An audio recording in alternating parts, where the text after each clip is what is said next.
Hi guys, welcome back to my amazing kitchen. My name is Abba. If you are new here, please don't forget to click on the subscribe button right now and become part of the amazing family. In today's video, we are going to be making some delicious fruity hibiscus drink, also known as Sobolo. So come along and let's get right into the video.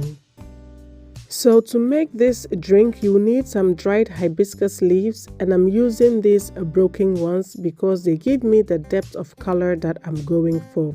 But you can use any hibiscus leaf of your choice. For this drink, you'll also be needing some ginger, and I'm using organic ginger. I also have 4 juicy oranges and some 3 juicy sweet big apples. I will also be adding some pineapple to this drink, and I have nicely washed and cleaned all my fruits. So the first thing we need to do is to prep our fruits and ginger. So I'm going to peel my pineapple, cut it into pieces and set it aside for later. I am not using organic pineapple, so I'm going to discard the skins because I don't want any chemicals in my drink. But if you can find organic pineapples, you can thoroughly wash the skins and use them as well. I'm using organic ginger, so I'm not going to bother to peel it at all. I go ahead and I chop my apples as well. Finally, I peel my oranges and chop them up as well, and the prepping of our fruits is done. Now, if you have a juicer, you can go ahead and juice all your fruits together with your ginger. But if you don't have a juicer, just go ahead and add your chopped fruit and ginger to your blender, add a splash of water, blend until smooth and extract the juice from the chaff. So with a mesh strainer, I'm going to strain my juice. But remember to keep the chaff because we will need it later on. Because of the quantity I'm making, I had to do this multiple times. Eventually, I ended up with about 3 liters of fruit juice. Now skim off the foam and keep your juice in the fridge until it's needed.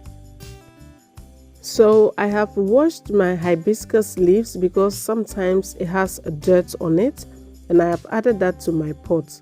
Now I'm going to go ahead and add the chaff we reserved from our strained juice.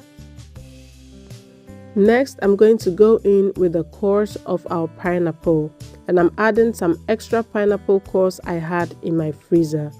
Next, I add 2 star anise, 1 cinnamon stick, some grains of selim, some cloves, some calabash and nutmeg, and then rinse my blender and add enough water to cover this all.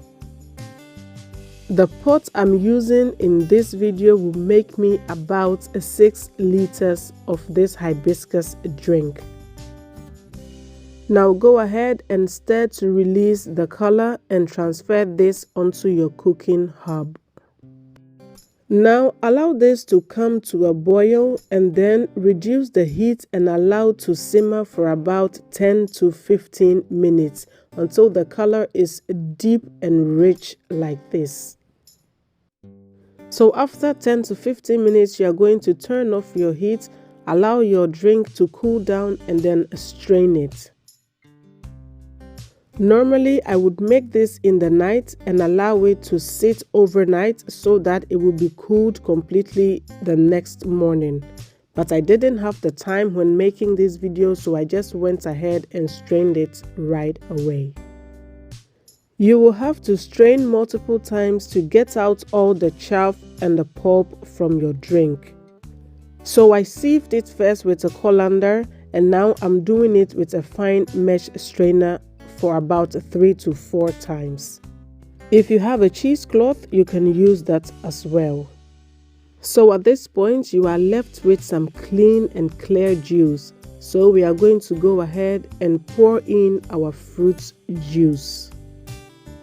I wasn't sure if everything was gonna fit, so I divided it into 2, and now I'm going to add back what I took out. And now I have a big pot of about 6 liters of the hibiscus drink. So after you add your fruit juice, you are going to go ahead and taste. This needed a little bit more sweetness, so I added 1 cup of sugar.